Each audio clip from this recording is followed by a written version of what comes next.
আৰু বেছি যদি হয় কোনো অচি টচিক মাতি পেলাই মীমাংসা পথত আনিব লাগিছিল একেবাৰে প্ৰমোদ বৰে সাধারণ সমস্যাটো बबे खोथाखौ बोखांनानै लाफिनाब्ला आसामनि मन्थ्रिखौहाय केस होनो होननानै बिथां गर्जन मुसाहारि सारा बुंदों। नोंथांमोना खोनासंजोबोब्ला निश्चय भिडिअखौ बुजिगोन आरो जोबनानैसो कमेन्टखौ होनो हागोन। এই হিমন্ত বাহিনীৰ এজন এই জল জীবন মিছনৰ কিবা সেনাপতি না কিয় সেনাপতি জয়ন্ত মল্ল বৰুৱা ডাঙৰীয়াই আমাৰ কোকৰাঝাৰত আহি পেলাই এই লামাপাৰা চিতলা পকিৰাত এটা মাটিৰ হাই খাজিয়া লৈছে গাঁৱৰ মাজত। এইটো লৈ পেলাই এনেকুৱা যে কথা কৈছে জয়ন্ত মল্ল বৰুৱা ডাঙৰীয়াই যে কোনোবা গাঁৱৰ মানুহবিলাক নাই কানুন নাই নিয়ম নাজানা মানুহবিলাক যেতিয়া নাকি গাঁৱৰ অকলে মিটিং মাতি যেনেকা ডিচিশন লোৱা হয় এনেকুৱাই হৈছে। হি ইজ এন জ্যেষ্ঠ মানুহ। He is one of the very very important person in Assam cabinet minister Jayanta Malla Baruah. He came here and he gave such a speech to the media that we did never expect. আমি কেতিয়াও এনেকুৱা ভাষণ আশা কৰা নাছিল। যোৱা শুকুৰবাৰত ঘটনাটো ঘটিছে। এজন বেংগলী মানুহৰ মাটিটো এজন ৰাজবংশী আদি কৰি খেতি কৰি বহুত বছৰৰ পৰাই খাই আছিল। এইটো লৈ অলপ হাই খাজিয়া হৈছিল আৰু এই হাই খাজিয়াটো সাধাৰণ এটা হাই খাজিয়া হয়। গাঁৱৰ মুৰব্বীসকলক মাতিব লাগে, গাঁওবুঢ়াসকলক মাতিব লাগে, সেইখিনি আৰু বেছি যদি হয় কোনো অচি টচিক মাতি পেলাই মীমাংসা পথত আনিব লাগিছিল। একেবাৰে প্ৰমোদ বৰে সাধাৰণ সমস্যাটো সামলাবই পৰা নাই। অৰূপ কুমাৰ দে ডাঙৰীয়াই সাধাৰণ সমস্যাটো সামলাব পৰা নাই। ফেৰেংগা ডাঙৰীয়াই সাধাৰণ সমস্যাটো সামলাব পৰা নাই। একেবাৰে গুৱাহাটীৰ পৰা এটা চালানী মানুহ ইয়াত আনি পেলাই এনেকা কথা ভাষণ দিব লাগে যে বহুত বছৰৰ পৰা কোকৰাঝাৰৰ আমি শান্তি সম্প্ৰীতি মিলা প্ৰীতিৰ ইয়াৰ বহবাস কৰি আছে। কিমান আমি কষ্টৰে জাতিৰ মাজত ভাষাৰ মাজত ধৰ্মাৱলম্বীৰ মাজত কোকৰাঝাৰৰ মিলা প্ৰীতি কৰিবলৈ আমি চেষ্টা কৰি আছে। এই কোনোবা চালানী মানুহ ইয়াত আহি পেলাই একেবাৰে জাতি বিভাজন কৰা, ধৰ্ম ভেদাভেদ কৰা এনেকুৱা ভাষণ দিয়া নাকি ইয়াত? আৰু শুনা মতে গাঁৱৰ মানুহবিলাক খোৱা মতে মই গৈ সুধিছো আজি পুৱাত ৰাইজৰ মতে খোৱা মতে এনেকা কৈছিল বোলে গাঁৱৰ মানুহবিলাক আগতে মাতিছিল বোলে অৰূপ কুমাৰ দেক যে ডাঙৰীয়া এনেকা এনেকা ঘটনা হৈছে, আপুনি আমাৰ ইএম হয়, আপুনি যদি আহি অলপ ৰাইজবিলাক মুৰব্বীসকলক মাতি পেলাই যদি সমাধান কৰা ইয়াতে শেষ হৈ যাব। তেতিয়া অৰূপ কুমাৰ দে ডাঙৰীয়া বোলে কৈছে এটাও ঘটনাই কথা নাই, কোনো হাই কাজিয়াই হোৱা নাই, আগৰ সভা দেখাৰ পাছত মই যাম। আৰু যিটো কৈছে সেইটোৱে হৈছে।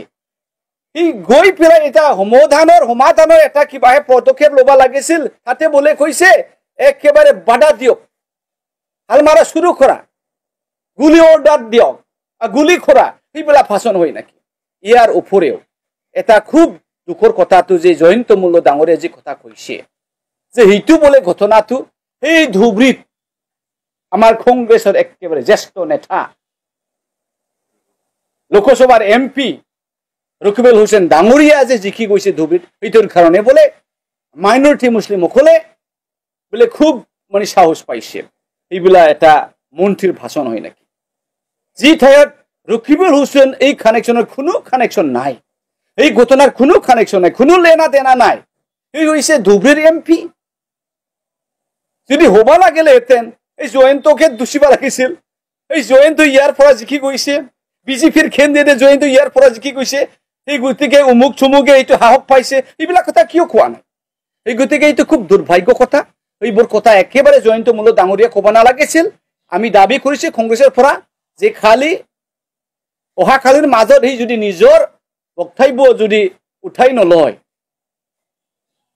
আমাৰ মাজত ভেদাভেদ কৰাটো, কোনোবা তোমাৰ বোলে কোনোবা আমাৰ বোলে এনেকুৱা ভাষণ হয় নাকি? মুছলিমে হওক, ৰাজবংশী হওক, বেংগলী হওক, বড়োৱে হওক, চবে আমাৰ মানুহ, চবেই ইয়াৰে মানুহ, কোনো ইয়াত বাংলাদেশী নাই। গতিকে সেইবিলাক কথা আমি কংগ্ৰেছ সহ্য কৰিব নোৱাৰে। আৰু এই ঘটনাত ৰকিবুল হুছেইন ডাঙৰীয়া কিয় কানেকশ্যন কৰিব লাগে?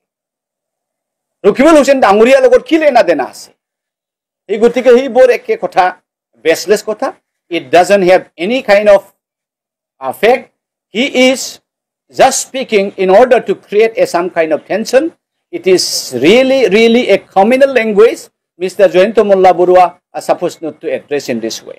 See, Oha Khalir Majo Judi Joyento Molla Burua Danguriye Judi Nizor Bason to Judi Uthai no loy. Judi Raizor Majo Judi Khema na khuja tene hole ami teketor against FIR dia hob. Karon khub dukhor kotha ek phale. Yate DC asil, yate SP asil. Yate Urup Kumar dia asil. Sobe dangor netha bil asil. Sadharon মানুহ যদি আজি তারিখত এটা কথা খোলে হেতেন